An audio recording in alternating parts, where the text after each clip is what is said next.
delay at the beginning. I just overslept because I'm not really following the time zone. So yeah, so I'm a postdoc at Harvard now. I'm moving to MIT soon. I've always been working on gravitational wave. I'm a member of LIGOs and also collaborate with some electromagnetic observer in Ground-Unity survey. We were trying to look for the electromagnetic counterpart of gravitational wave.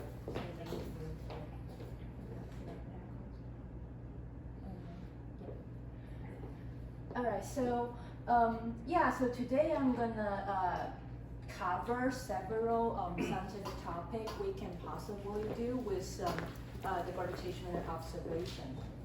But before I start, I would like to define things very clearly, since I'm going to use several cartoons throughout my talk. So whenever you see a blue ball on the right-hand side, that is a black hole.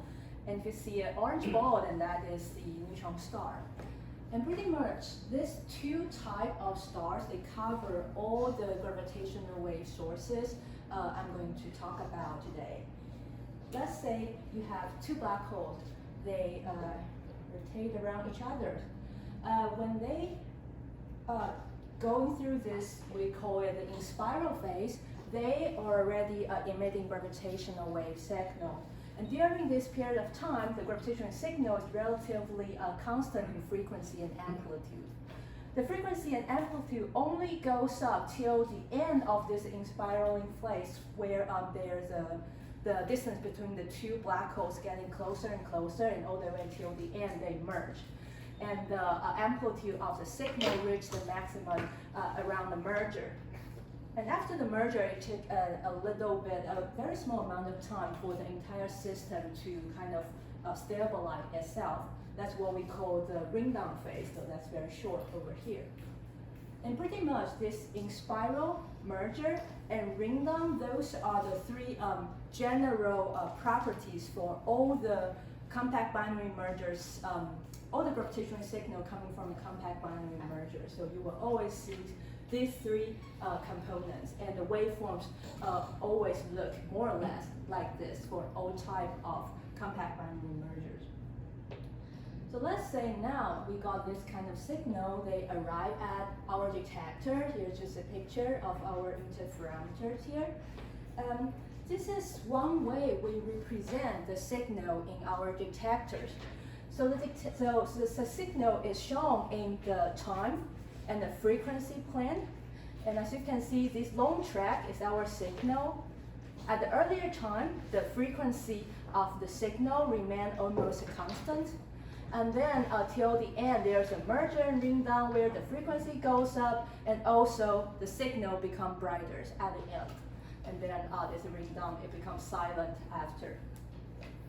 So what we do in LIGO and Virgo is that we take this kind of signal we receive at the monitor, in our detectors, we try to find out the best fit waveform for this kind of signal we observe, best fit gravitational waveforms. So there are a lot of parameters we are trying to actually recover from this kind of waveform fitting process. For example, one very interesting properties we would like to know about this system is the mass. So here I label the mass in solar masses on the left-hand side here. Let's say you have two black holes, they lie around, say, 30 solar masses. After they merge, they become a bigger black hole that's around 60 solar masses. For this kind of binary black holes mergers, LIGO-Virgo has already detected more than 40 of them.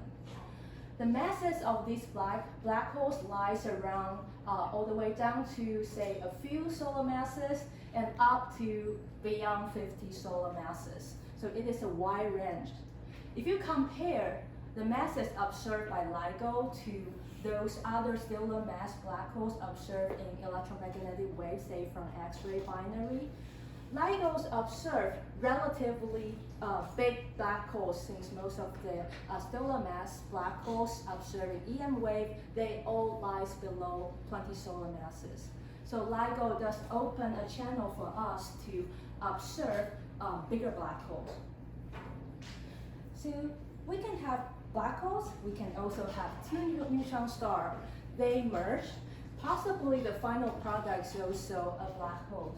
And for this kind of binary neutron star black holes, binary neutron star mergers, we have already observed roughly 4.5 of them.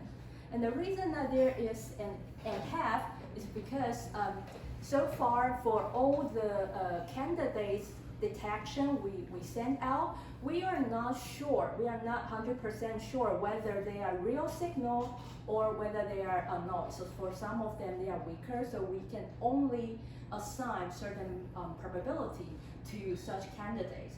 And therefore, after I add up all this kind of probability, you end up with some fraction. So this is just a rough estimate. And as you can see, we have a lot more binary black holes merger detection than binary neutron star mergers. However, these few binary neutron star mergers are extremely interesting for us because they not only, this kind of system, they not only emit gravitational waves, they also emit electromagnetic wave. So I'm sure all of you have heard of that the first binary neutron star mergers, they also come with, for that event, it also comes with a short gamma ray burst, and also it comes with a kilonova, which is an optical near infrared emission. So we already know that binary neutron star merger, they come with electromagnetic counterpart. In contrast, for those, a lot of binary black holes mergers, EM observer also tried to look for the electromagnetic counterpart, but so far there's no luck. We don't have any solid detection of electromagnetic counterpart associated with binary black holes merger yet.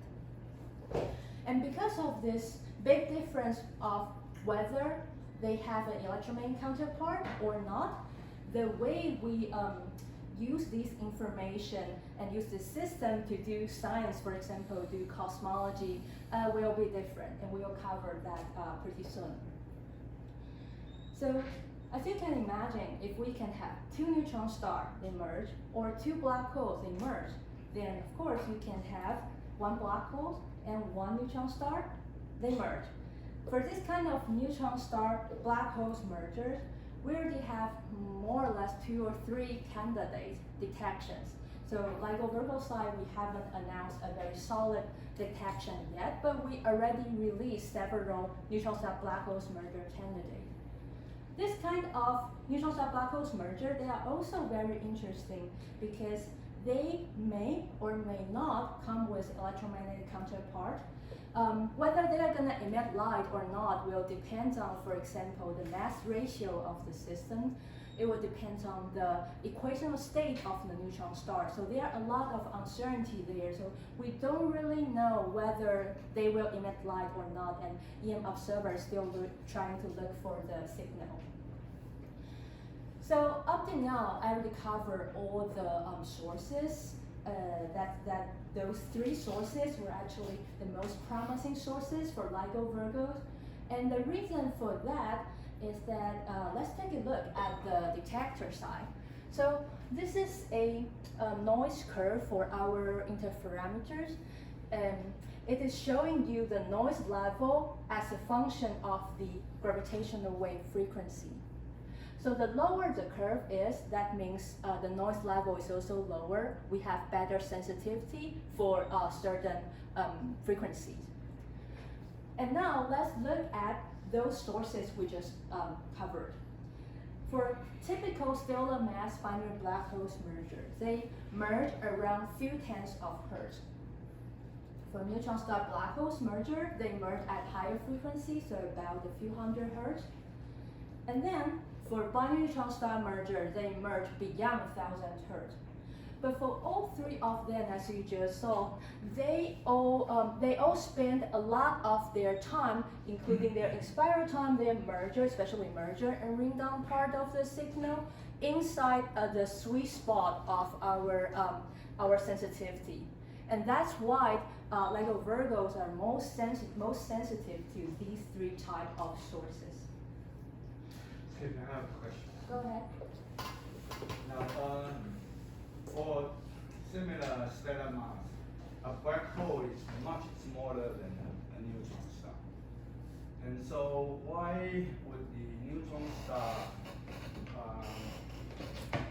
in spiral frequency would be shorter compared with binary black hole?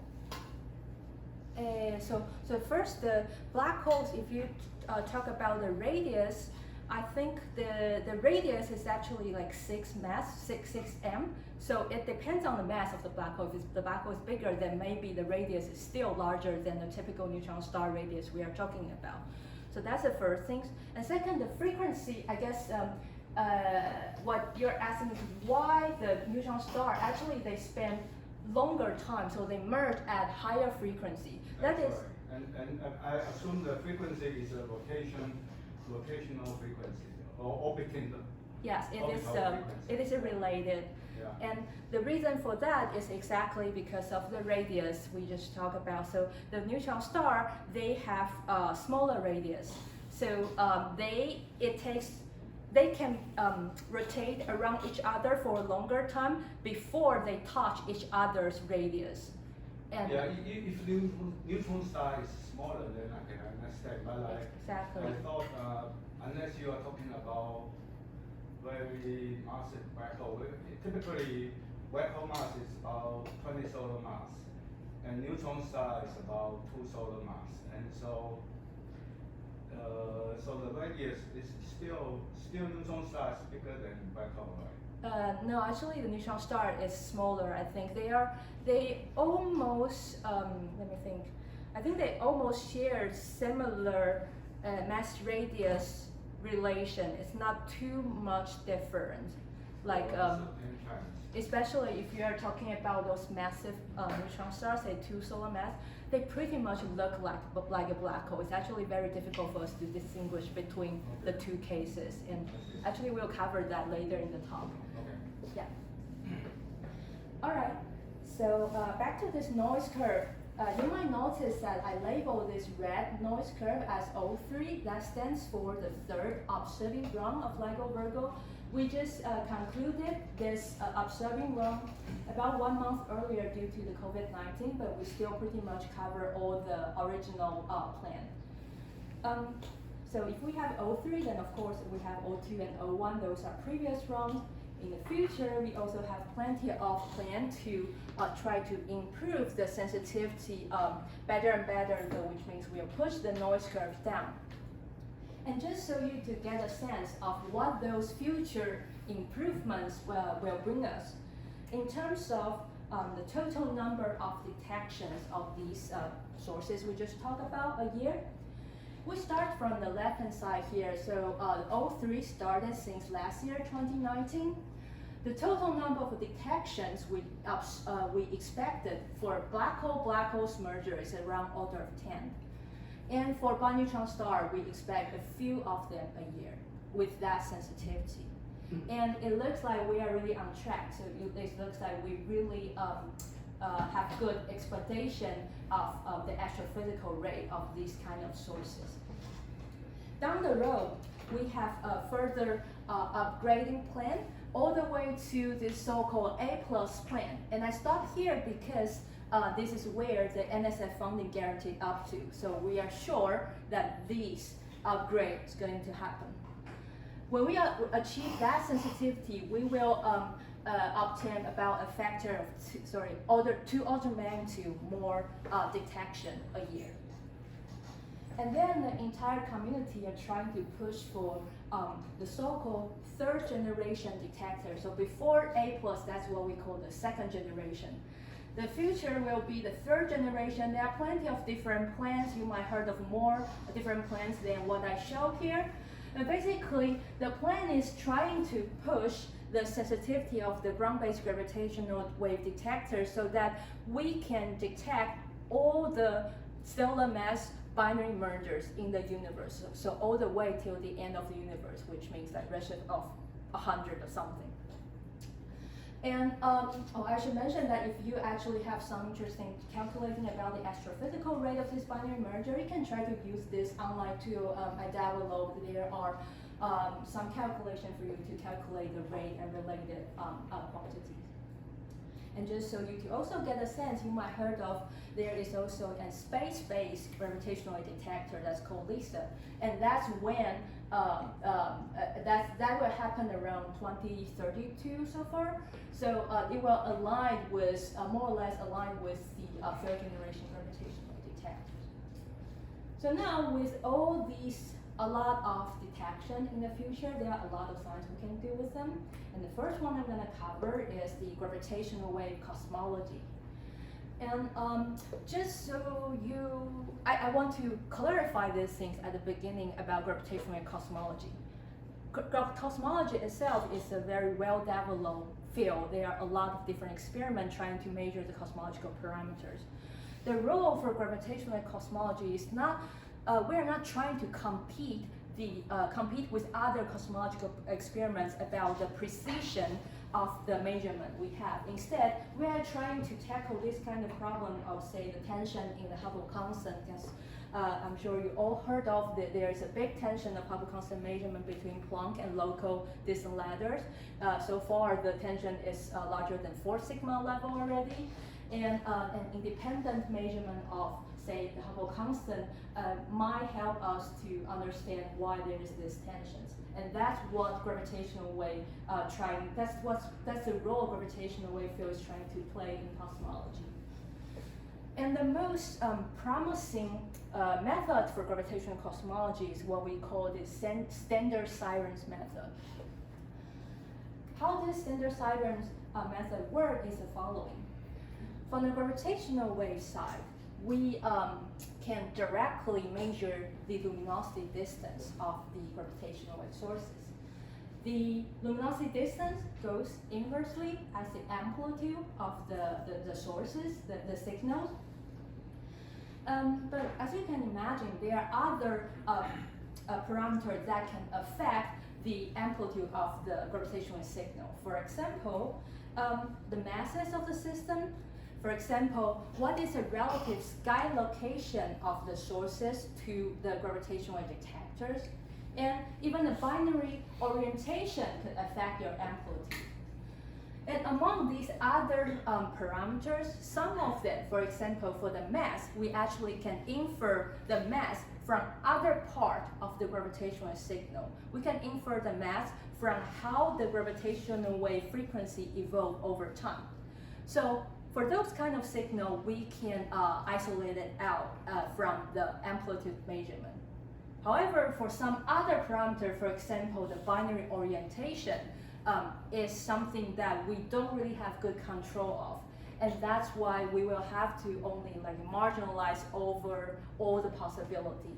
And actually, this kind of marginalization contribute most to the uncertainty of the distant measurement. And we will come back to this soon. It actually, we suffer a lot from this.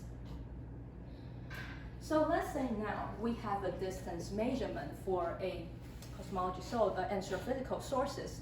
And as we know, if we can measure the distance and also how fast an astrophysical object moving away from us, then we can map out the expansion history of the universe.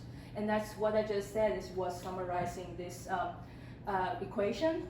We can relate the distance to astrophysical sources to the redshift, how fast they move away from us, through a relation with a set of parameters that's written down here. This is just one way to write this down. That includes, say, Hubble constant H0, and also omega matter, omega lambda, and etc. For gravitational wave detection, we cannot see sources too far.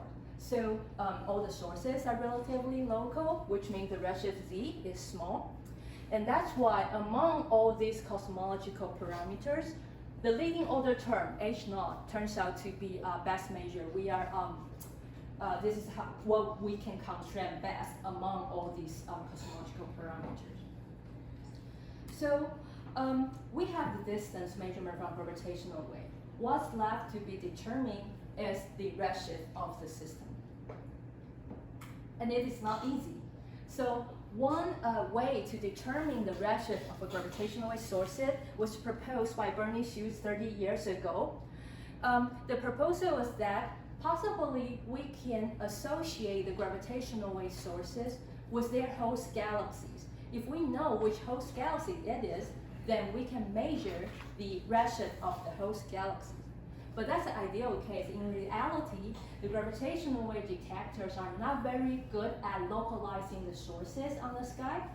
So instead of something like this, we just uniquely identify the host galaxy. What happened is that we actually find a lot of possible host galaxies within a three-dimensional uncertainty volume. So what we can do is we can roughly tell you where the gravitational wave source is on the sky in two-dimensional, and also there's a third dimension, the distance constraint, and that becomes the volume. And there can be a lot of possible host galaxies lies within that volume. And that's why we cannot really uniquely identify which host galaxy it is. So that's fine. Well, if you still want to do it, then you just add up all the possibility, and that's what we call the statistical approach to do this standard siren method. You just combine all the possible redshift from all the host galaxies within the volume. That gives you still some kind of information. But obviously, this is not ideal, and that's why another approach is that we need the help from the EM observer. Let's say now you not only capture the gravitational wave sources, but also the electromagnetic counterpart. Traditional telescopes do a lot better job than us, than gravitational wave side, to localize the gravitational wave sources on the sky. So if you capture the EM counterpart as well, it will help us to uniquely identify the host galaxy. And we can capture the redshift, we can conduct this Hubble constant measurement. That's what we call the counterpart approach. And just to remind you, since we are talking about sources with EM counterpart, we are talking about system at least with one neutron star involved in the binary merger. Hey, Hsin-Yu, Yes, go ahead. does the frequency of the gravitational wave signal also tell you something about redshift? Not at all. So the frequency of gravitational wave signal redshifted exactly the same way as how EM wave are redshifted. So what happened is that when we try to resolve those parameters from gravitational wave signals, so for example the masses, we don't really measure, for example, the real mass of the system. Instead, as the signal are redshifted toward the lower frequency side, it just look like for us on Earth that the system is actually more massive. We just don't know whether the signal came from a massive system that is close by, or that is a lighter system that is far away. So it is a totally degenerate parameter that we cannot really resolve it. Then that's also related to amplitude, the mass. That is right. So that still doesn't break the degeneracy. That doesn't break the degeneracy because there is also a scaling with distance. So what you measure is not the moving distance. Instead, what you measure is the luminosity distance. So the 1 plus z factor. So you can imagine mass goes it proportional to the amplitude is proportional to the mass, while the amplitude also goes inversely as the mass. And that 1 plus z factor actually cancel out from the two sides. So in the end, you got no information from the frequency at all. There is actually an extra another way. So there's another proposal that I'm not gonna cover today, but I can mention, which is if you can measure the neutron star equational state, well, let's say you know the equation state of the neutron star perfectly, then what happens is that you will, I have time to cover this. Yes, I'll try to do this. So if you know the equation state of the neutron star perfectly well, you will know how the tidal effect of these matters inside the system perfectly well. That tidal effect depends on the real mass of the neutron star. So if you measure the tidal effect, you can recover the real mass of the system which help you to break this degeneracy. That is another proposal that can possibly be realized about few years from now, because current sensitivity is not enough to do that. And we also don't have a good control of neutron star equation state, which is something I'll cover later. But basically, neutron star equation state is a very difficult problem to solve. And yeah, we just don't know what it is.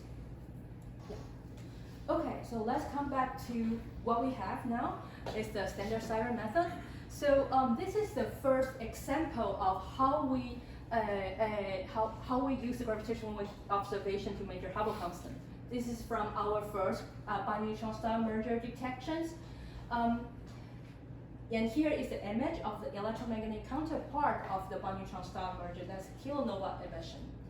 At the tip of this arrow, that is kilonova. That's our binary neutron star merger. The distance to that is about 40 megaparsec. And also that big blob next to it is the host galaxies of the mergers. And in terms of velocity, the host gas is moving away from us with a velocity about 3,000 kilometers per second.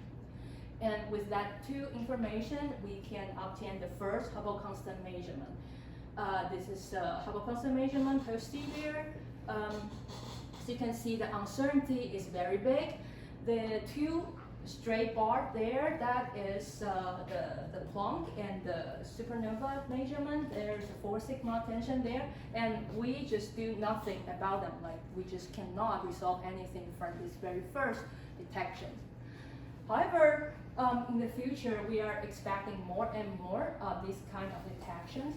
So after you have more and more this kind of EM and the gravitational wave pairs, you will be able to improve the precision of Hubble constant measurement. And that's what I'm going to show you here. In the upper panel, that is the projection of how many number of gravitational and electromagnetic wave joint detections going to the future. So going to the right is going to the future. We expect like a few tens to hundreds of detection like this in the next few years. And after you combine them, the bottom is what's the projected Hubble constant precision. And as you can see, in next few years, we will be able to achieve about a person level measurement of Hubble constant. And once we achieve this person level measurement, then we might be able to say something about that tension, because that tension 4 sigma is more than a person level. So maybe we'll get some idea. And just to mention, since we also mentioned this statistical method, that the one that combines all the possible host gases, it works without an electromagnetic counterpart. And some argument have been saying that possibly, since we have a lot of binary black holes merger, they don't have electromagnetic counterpart, but they can still go through this route of statistical method. They combine all the possible host gases within the volume. And possibly we will win by the numbers, because there are a lot of them. As it turns out, it doesn't work. So what we show here is the uncertainty you can achieve with this statistical method for the binary black hole mergers. And the reason for that you cannot win by numbers, because for this binary black hole merger, they are also relatively further away. And since they are far away, we are not able to localize them well, which means the uncertainty volume is just so big. And there are too many, there are like millions of possible host gases within each individual uncertainty volume. And that means basically all these, most of the binary black holes mergers with not very well localized volume, they plays no role, they contribute nothing to the Hubble constant measurement. And that's why they don't win. Yes, go ahead. So in this focus, all the detection will be still close less to 0 or some less, like a higher redshift. Higher redshift. So if we are only talking about all the way to 2026, then the average redshift will be around 0.05, so about 200 megaparsec, 200-300 megaparsec. And the furthest we can see them probably won't go beyond redshift 0.2. So they are relatively local. I see. So Yeah. basically amplitude doesn't depend on other cosmic parameters. Exactly. It does, but very weakly. It's just too local. Yeah. But how confident is this number ratio less than 0.2? Because you have a degeneracy between the mass and redshift. So how are you able to separate these two? Are you asking what is the distance uncertainty for this measurement? Yeah, I mean perhaps some of the signals are coming from high redshift, and it's not all low redshift object. That's what I mean. Yeah, so the distance measurement, they goes inversely as amplitude. So if it is further away, then we will measure the distance with that uncertainty of actually about 20% that I'm gonna show later in the talk. But are you asking the unresolved? No, I'm asking the signal. I mean the resolved signal. Because the luminosity distance of redshift 1 and redshift 0.2 differ by a factor 2 or 3. And Yep. it's not much different. And so why are you able to make such a strong statement of most of the your black hole merger signals are low redshift events? So those are binary neutron star mergers. So they are not Oh, I binary see. black holes merger. I see. So you are talking about binary black hole merger for redshift less than 0.2. No, so binary black holes merger, we actually can see them out to, I think, 4 gigaparsec now. So yeah, so they are more a lot further away. Right. Yeah. Okay. So, but actually, either for neutron star mergers or binary black holes merger, the uncertainty of distance measurement lies around 20–30%. They are almost there's not much evolution over redshift. So it really depends on the redshift, but not much. Yeah. What I'm driving at is that if this event is a high redshift event, then probably you have a strong lensing. Yeah. And then, such as like quasar, then you have strong lensing and you have multiple images. So you have multiple, because of time delay, you have multiple signals. Right. Within within your resolution. Yeah. And so from this, you probably have more information. Yeah. So yes. So these are actually something people have been thinking about and actually try to check whether any two pairs of signal we receive are actually lens event. But in general, the probability for this is very low because you need those high redshift detections for you to really have the lensing, because they basically have to have something beyond redshift 0.5 or further away for the probability of lensing to be high. I asked this question, why? Yeah, but actually lensing will become a very serious problem for us when we try to achieve the third generation detectors, because when we achieve the third generation, we are seeing binary star mergers out to redshift of 20. And you will have plenty of lensing image over there. And those lensing signal will actually either boost or it will actually push your sources further away or close by, and then your distance measurement become totally uncertain. So you will need to have some strategy to delens, and that will become a difficult problem, and you will actually have to learn from the lensing community for this.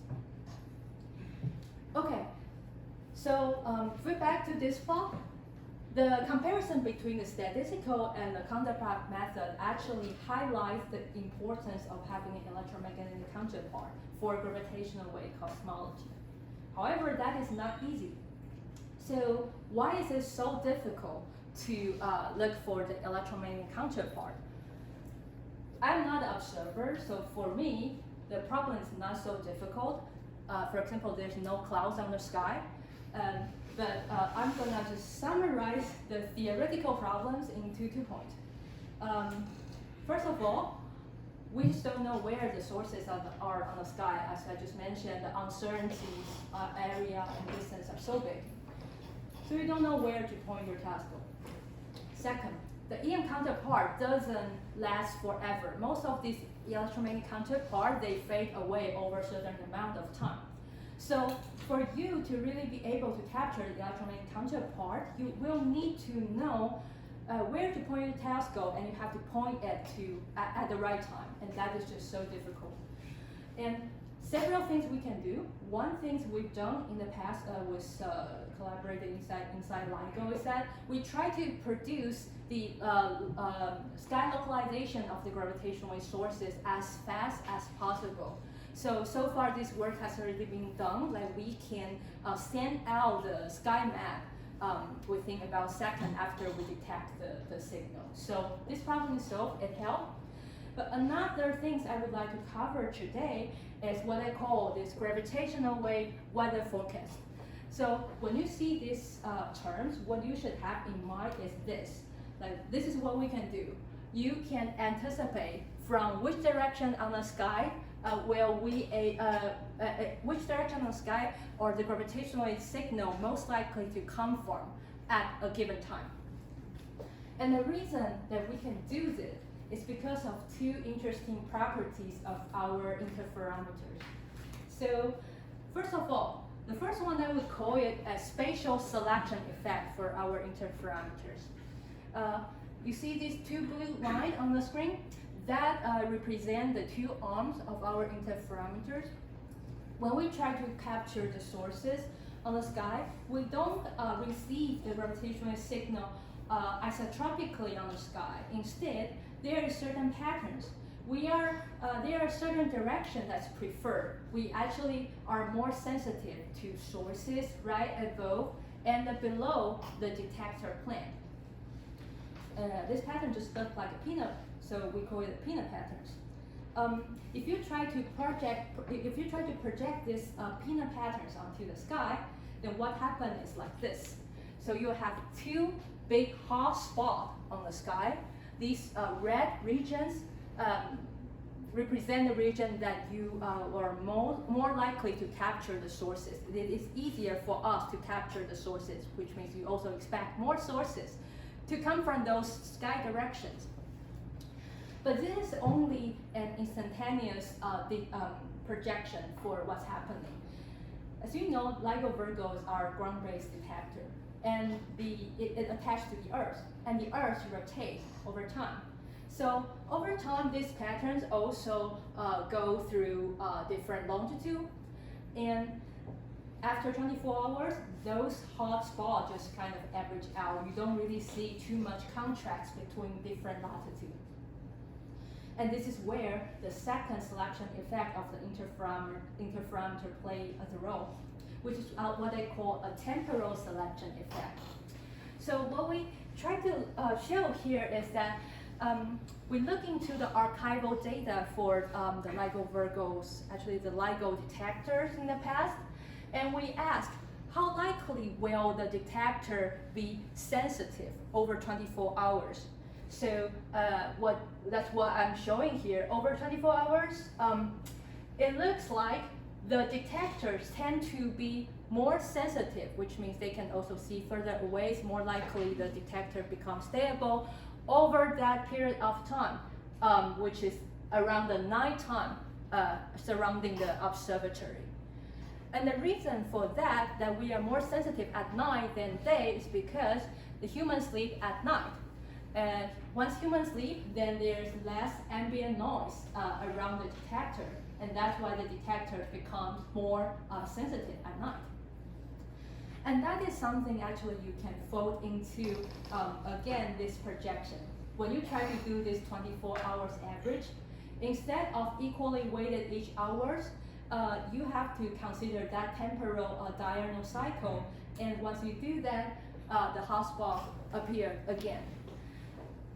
So if we can make a projection of the gravitational wave weather for one day, then of course you can project it for different months over the years, and that's what we did here. And for this kind of projection, it becomes very useful for people who try to capture the electromagnetic counterpart that fade away rapidly. For example, the X-ray emission or the gamma ray emissions. And because for those kind of telescope, they actually they cannot wait until LIGO-Virgo send out an alert and then turn their telescope, because the signal actually can fade out within seconds.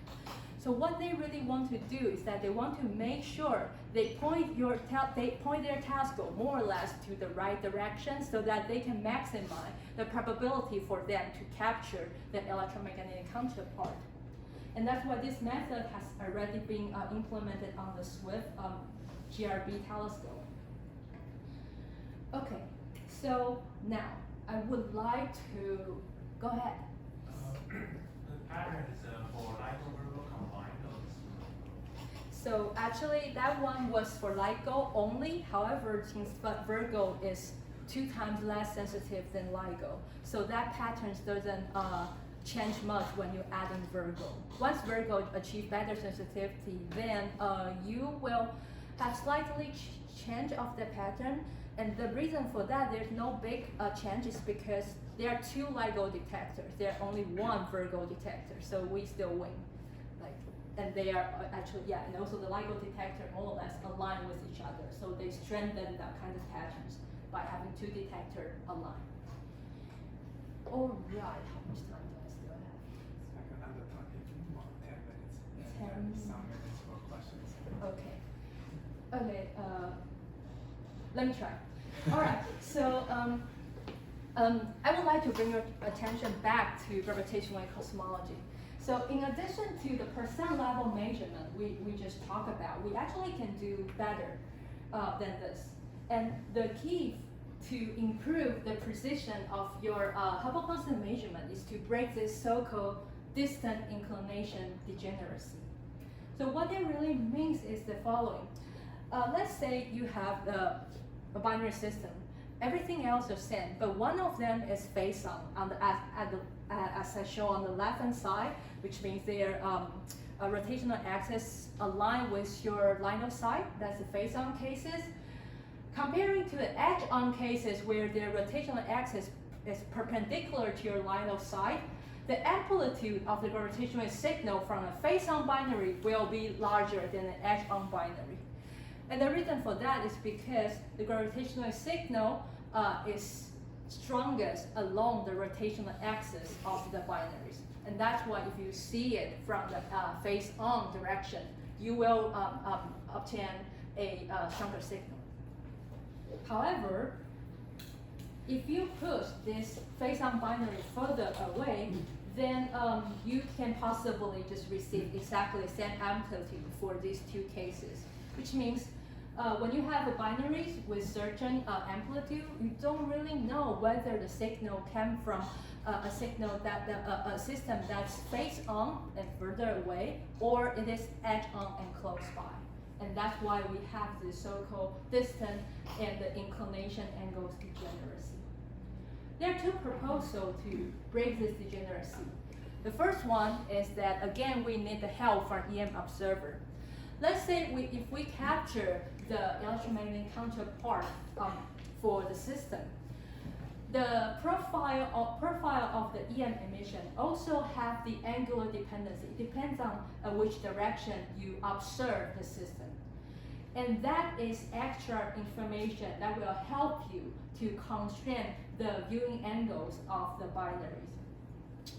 What I'm showing you here is the distance uncertainty, the typical distance uncertainty for 1,000 simulated events. So the typical uncertainty lies around, say, 20%. It is actually very widespread. But let's say now you started to have some information from the EM side.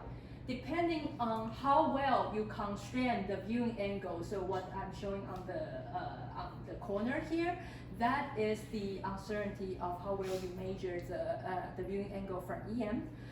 You will be able to push this uncertainty downward. This distance uncertainty actually, they contribute most to your Hubble constant measurement uncertainty. And which means actually this uncertainty, you can directly take it as a number of your Hubble constant measurement uncertainty for each individual event. And since we are combining event for multiple events, so the overall uncertainty of the Hubble constant goes inversely as root n, where n is the total number of detection you have.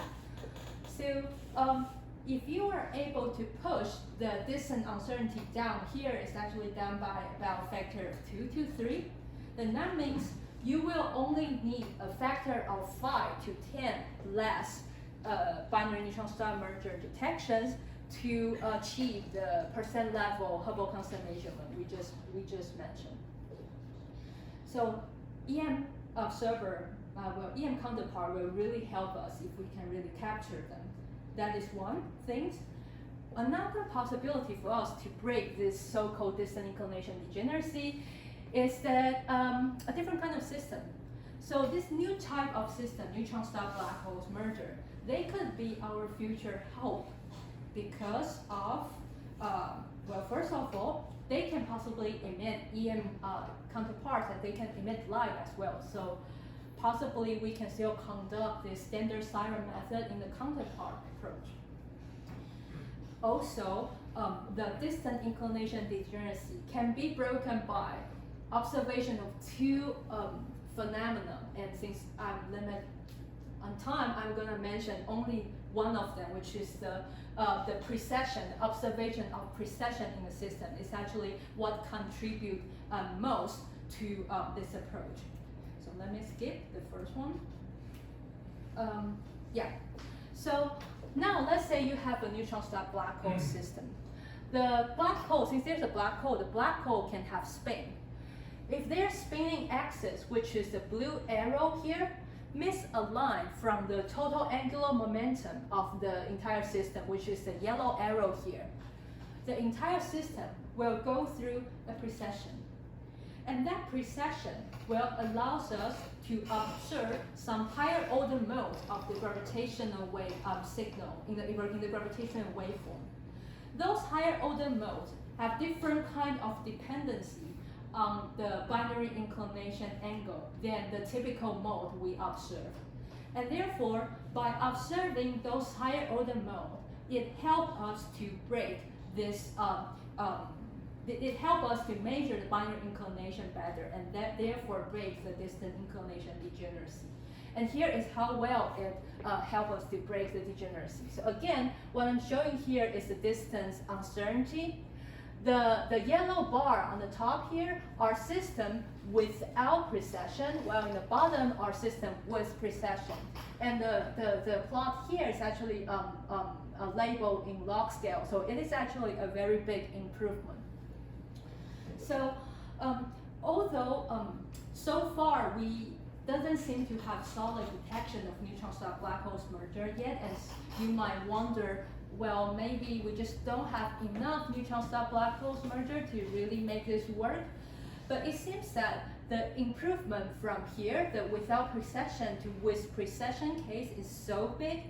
Each individual observation of neutron star black holes merger will help a lot. It will give us very precise measurement of Hubble constant. And we found out that as long as the universe can generate one neutron star black holes merger like this for every 10 binary neutron star mergers, the neutron star black holes merger will be a better candidate to do gravitational-wave cosmology. So neutron star black holes merger could be our future hope. Sorry, just a quick question. So is this precision more visible in the in-spiral phase of the waveform, or is across the waveform that is visible?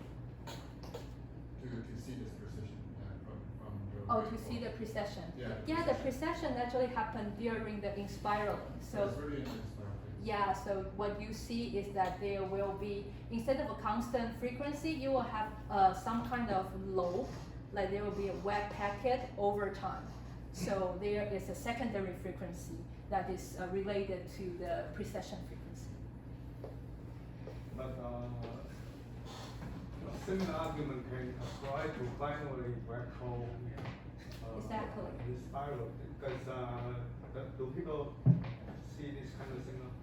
Yes, so that is very true. So actually for binary black hole system, if they have higher mass ratio, the precession can even be stronger.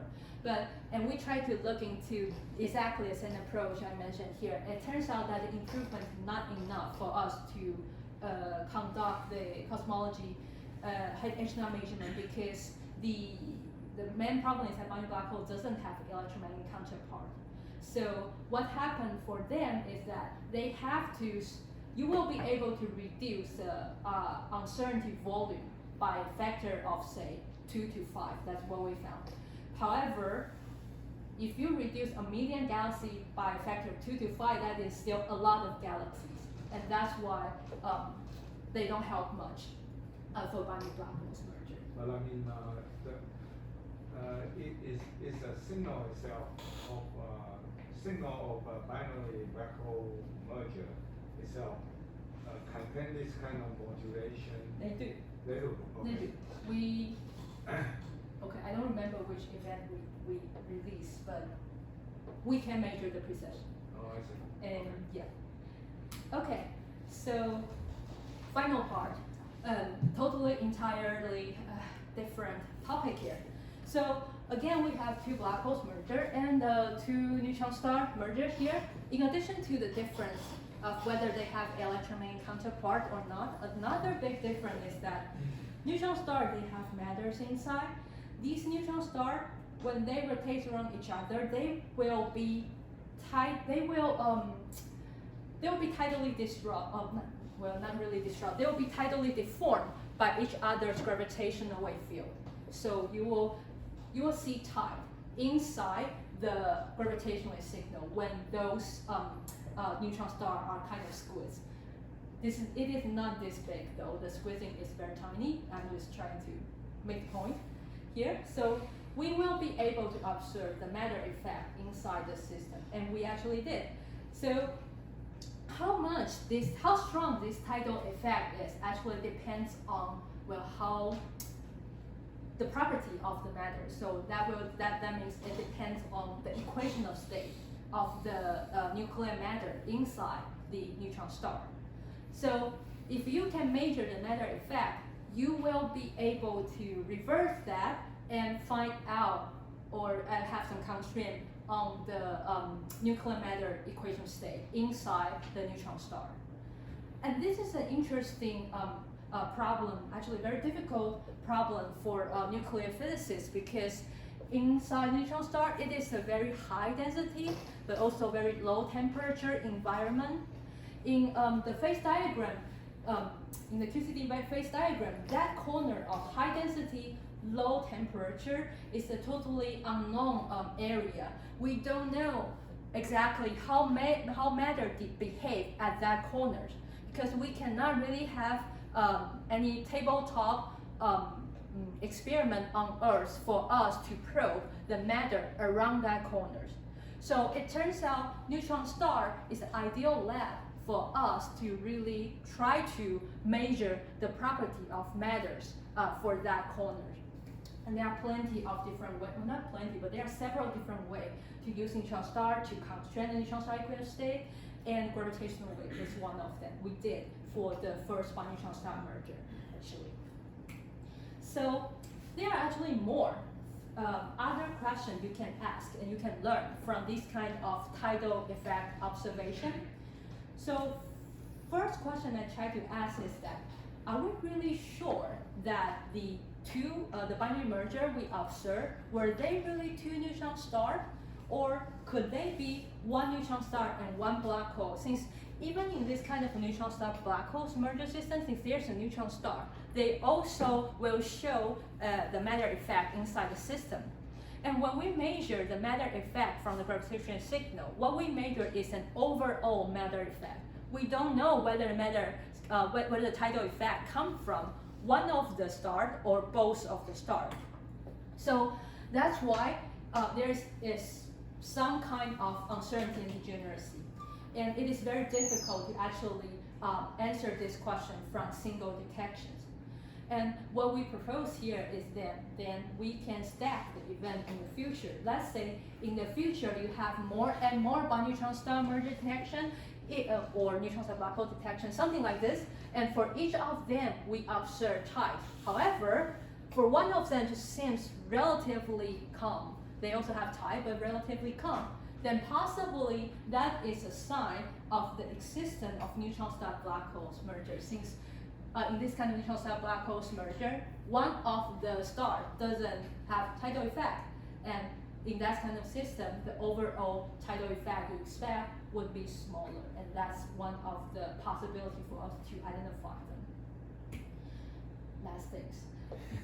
Okay, another interesting thing that we can possibly ask from this kind of observation is that the neutron star is a very high density region, and especially at the center of the neutron star, the density is even higher. At that very high density, possibly the nuclear matter can go through a phase transition, and they can possibly become quark matters. We don't know. We don't know whether it's going to happen, what is the density for it to happen, etc. But it is a possibility. So if it happens, well, your stars will have two layers. The central part will have a quark matter core, and the outlier might still be the nuclear matters. The bigger the mass of your neutron star, the stronger the density at the center will be. So you will also expect larger quark matter core at the center for a bigger neutron star. For a bigger neutron star.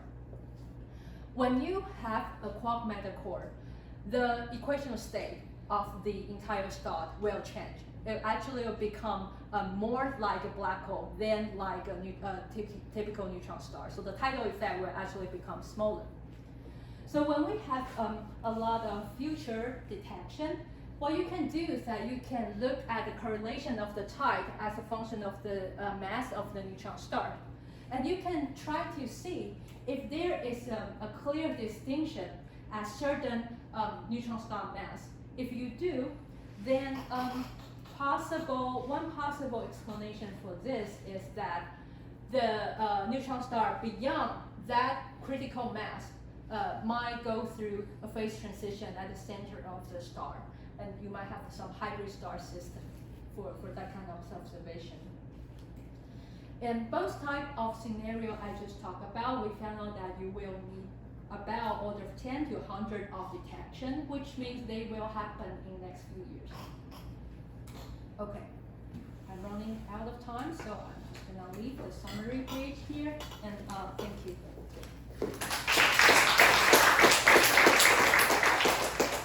One or two quick questions from Hsin-Yu. Oh, she's had a lot of questions. Really, the second or third slide, you mentioned about the black hole mass is tend to be higher in the merger detection than the electromagnetic detection. That is that possibility that it is because of the inclination, the uncertainty is there, or can you say that the calculation of the mass from the electromagnetic field is something wrong, or like ULX can't explain something that's impossible? So I think what you just said, all of that could be the possibility, but one big question is that, so you have to ask, how do we measure the stellar mass black holes from EM? And it turns out it came from X-ray binary observation. In order to have X-ray binaries, you have one black hole and maybe one star or white dwarf, I'm not so sure. So if you have a black hole that is too big, let's say beyond 20 solar mass, the mass ratio of the system will become too big. So I'm not sure how stable and how easy for the system to live and also to form. So that is a big uncertainty. But there. also from the luminosity of the X-ray, you can roughly calculate from the digital luminosity and calculate into the mass. That's well for the ULX ultraluminous X-ray sources. That is, if you roughly calculate that way, then mass is 20-30 solar mass for the ULX. And can that be the source for this? Source for gravitational waves Yeah. with X-ray binaries. No, ULX. Do you know ultraluminous X-rays? Ultraluminous X-ray sources? ULX. Oh, okay. Yeah. What is the systems composed of? Well, we don't know. But the luminosity, X-ray luminosity is that the much more than the atypical luminosity. So Okay. that the one way is that you have to be really high mass black hole if there's no beaming. I see. Or if there's a beaming, then that the mass will be lower. But we are not sure yet. And as But- far as I know, that there's no ULXX in our galaxy, but many in nearby galaxies. Yeah. I see. So it depends on whether you have one black hole and also the companion is also a compact star, and also it cannot be another black hole. So it cannot be binary black hole system actually, because otherwise you don't have ether to power up the EM emission. So yeah, if you have the companion is a neutron star, then yes, it could be an interesting association. We can look for them. But if it is a white dwarf, then that's difficult for us because white dwarf is too puffy for gravitational wave detection. Any other quick questions? Any other questions from remote sites? Okay, so last one.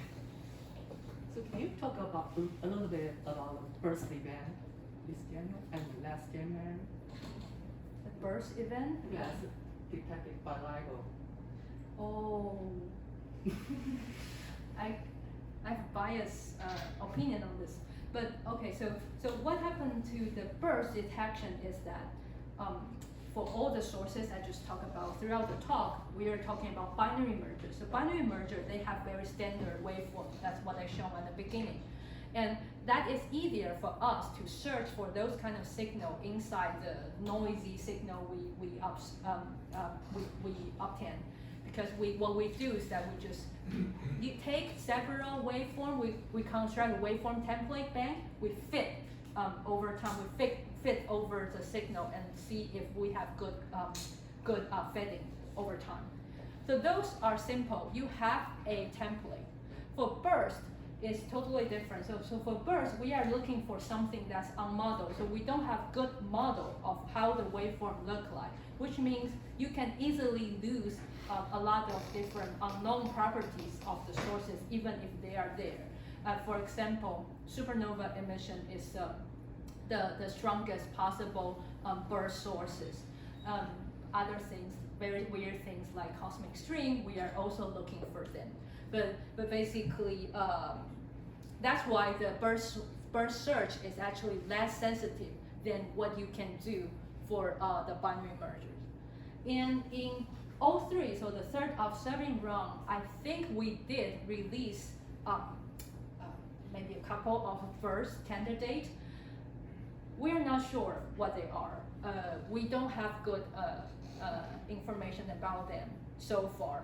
What we can do right now is try to do better noise reduction for the signal, since what we release are really real-time data. So what we are trying to do now is just do better noise reduction and see if it is possibly those bursts are actually a glitch inside the so instrumental effect instead of a real astrophysical sources. If they are not, the possibility will be either we talk about the false alarm rate, so how often this kind of stuff happen inside the signal. That is something about the significance of the signal. However, if you want to characterize what kind of source it is, that would be a second level of problem that become a lot more difficult because we will need very good models for all the possible burst source you have in mind, and that is a lot more expensive to really resolve that question. Okay, so we have to close the colloquium, so let's thank the speakers again. So, it looks like Hsin-Yu will be trapped in Taiwan forever. COVID-19 outbreak, so you're welcome to contact her if